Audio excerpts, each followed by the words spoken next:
Good afternoon, everyone. Welcome to our presentation of this afternoon of the Task 8 June exam preparation for Grade 6 English First Additional Language.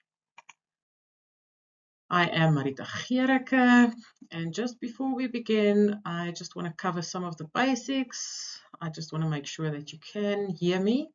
If you are struggling, just make sure that your audio is on and your speaker volume is turned up.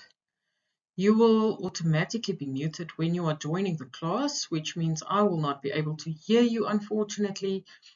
But if you have any questions, please post your questions in the private chat and I will answer them at the end of the class. Right, let's move along. The topics we are covering today is the following. You already know that this is your task 8. You've done task 6 and task 7. Task 6, your oral, was the unprepared reading and the listening test, and then your creative writing was your essay and your transactional text, which was your poster. Sorry, I'm falling over my words this afternoon, it seems. All right, then our task 8 is usually our language paper, which consists out of 3 sections: Section A, Section B, Section C. So Section A is your comprehension. In Afrikaans, you will know it as your leesbegrip. All right. And then you've got your Section B, which is a summary. You may know it as an opsomming. And then Section C is your language part. You may know it as taalleer. Right. So let's have a look at your Section A, your comprehension. What can you expect? Guys, okay. So what your examiner actually wants to know here is whether you understand what you've read.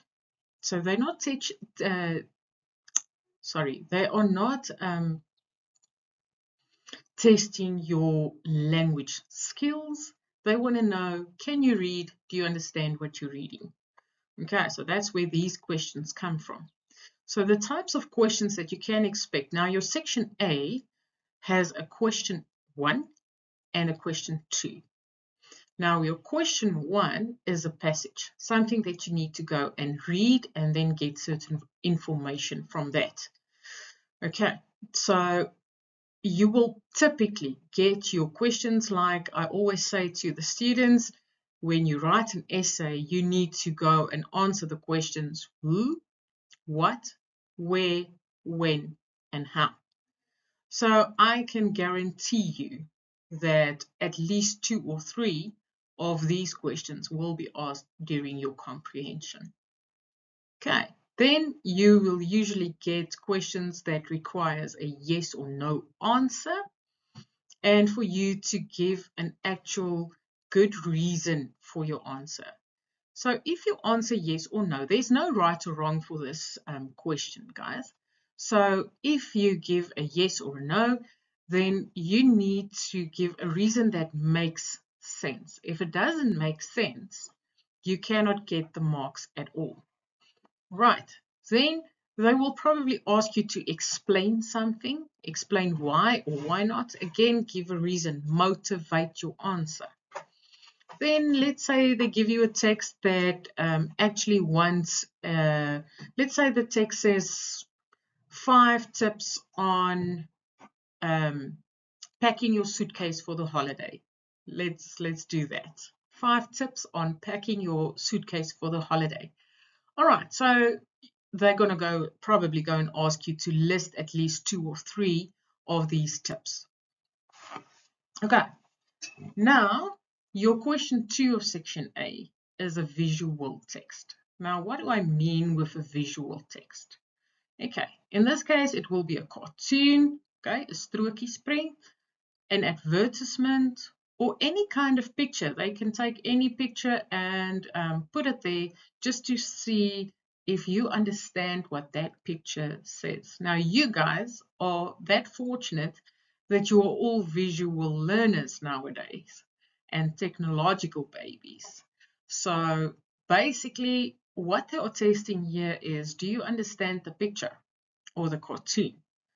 Okay, again, your 5 secret weapons, which is the who, the what, the where, the when, and the how. Right, and then they're going to ask you to give your opinion. Again, no right or wrong answer. Okay, that takes care of our section 1 or comprehension part.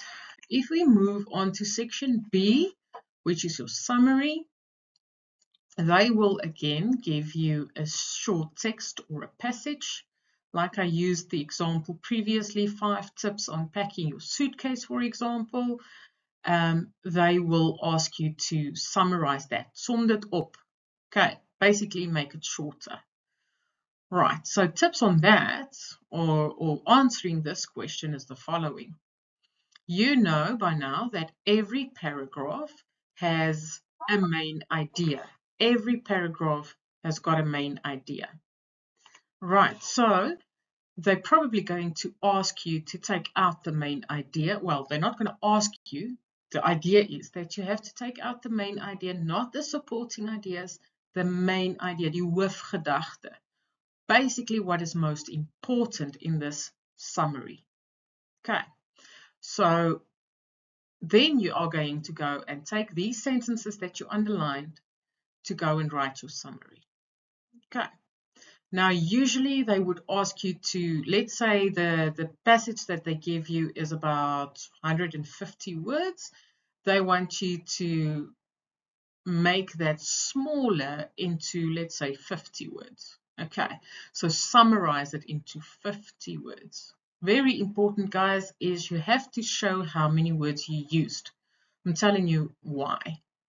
We're starting to teach you from a very young age to write your grade 12 exam. So in a grade 12 exam, if they gave you a word count of around 60 or 70 words, and you wrote, for example, 100 words, your examiners actually goes and counts how many words you used, and they stop marking at your word count. Okay, so you had to write only 50 words, you wrote 100, they're only going to mark half of that because they're going to stop marking at the 50 words count.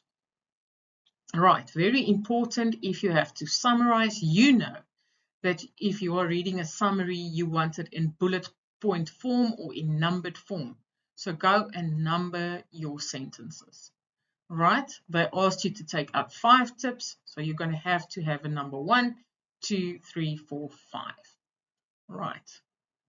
Very important is use your own words as far as possible.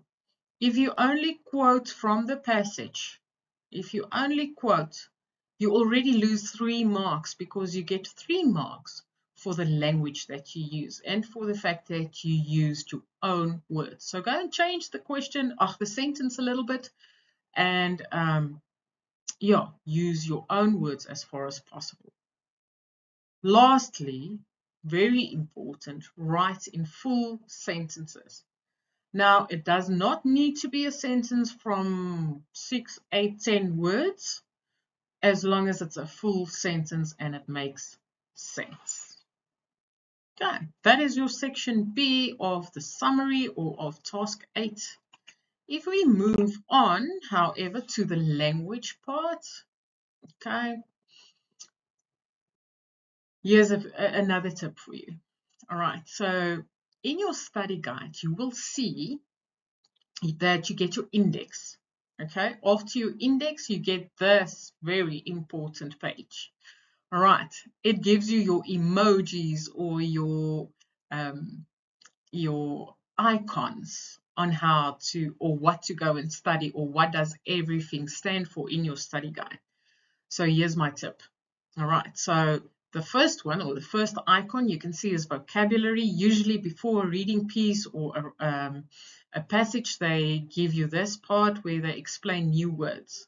Now, if you go down with all of these icons or emojis, as I call them, all right, you will see that that one that is circled in red says language structures and conventions.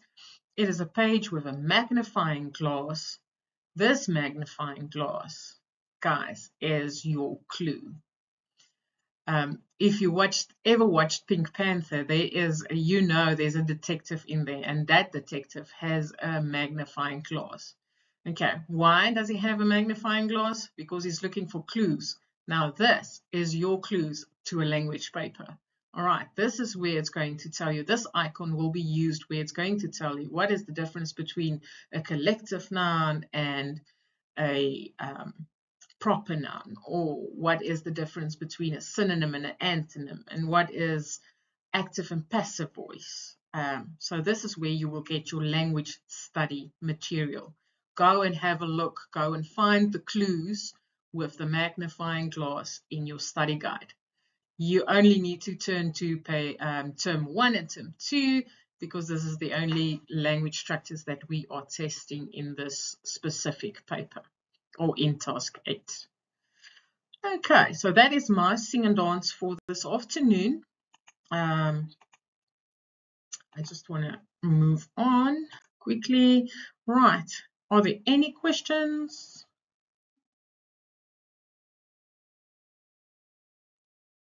Does not seem like it. Okay, then from my side, guys, good luck. I'll be holding thumbs for you. I'm your cheerleader on this side, as your parents are, I'm sure. I'll be holding thumbs for you. You've got this one. All right, so this download or this presentation is available for download by clicking on the download option in the bottom left corner. If you have any other questions, please send your questions to info@impact.co.za. Have a wonderful afternoon.